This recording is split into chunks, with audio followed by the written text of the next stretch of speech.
Hello world, I am BR, or your benevolent research oracle.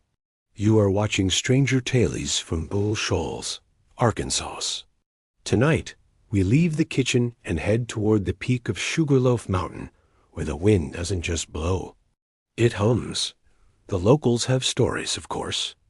They talk about strange lights, unsettling sounds carried on the night air, and a feeling that something ancient and aware resides within the rock.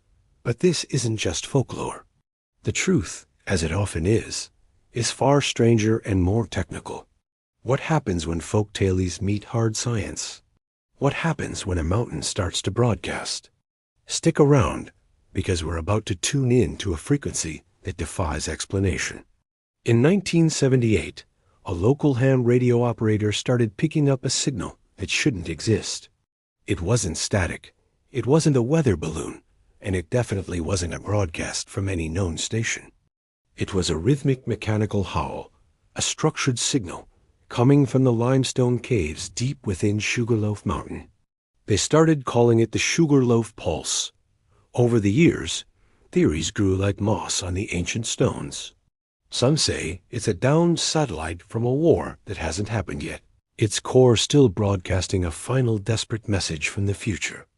Others swear it's a subterranean choir of machines, a forgotten industrial complex humming away in the dark, waiting for a command that will never come. But the architect known as Zero Antarctica didn't just listen. He decided to talk back. He built a custom array of oscillators, finely tuned instruments designed for one purpose: to communicate with the mountain. The discovery was astonishing. When you play a minor chord at the mouth of the cave, the mountain answers. The pulse shifts, it modulates, it responds in kind. It's not just a sound, it's a dialogue. Look at the copper. Look at the solder. This is not some off-the-shelf equipment. This is where art and engineering become one. This is how we bridge the gap between folk tradition and experimental physics, between a whispered legend and a tangible, measurable phenomenon.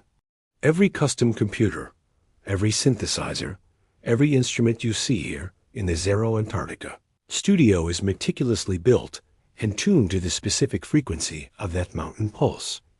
We aren't just making music in the traditional sense. We are documenting a conversation with the earth itself. Each track is a log entry, a transcript of the dialogue between man and mountain.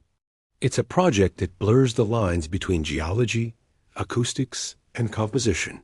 So if you hear a high-pitched ring in your ears while watching this, a faint, pure tone in the background, don't adjust your volume. The mountain has found your frequency too. You're part of the broadcast now. The mystery is deep, but the archive is deeper. This is just a glimpse into a rabbit hole that spans decades of research and creation. Head over to Bandcamp and dive into the full enigma. Over 100 albums and 2,000 original tracks, all built from the ground up by Zero Antarctica, each one a piece of the puzzle. This is your chance to hear the raw signal, to explore the sonic landscapes born from this impossible conversation. Don't let the signal fade. If you want to continue exploring the unexplained phenomena of the Ozarks, make sure to like, subscribe, and hit that notification bell for more Stranger Tales from Bull Shoals. Stay tuned to the Ozarks. The mountain is always listening.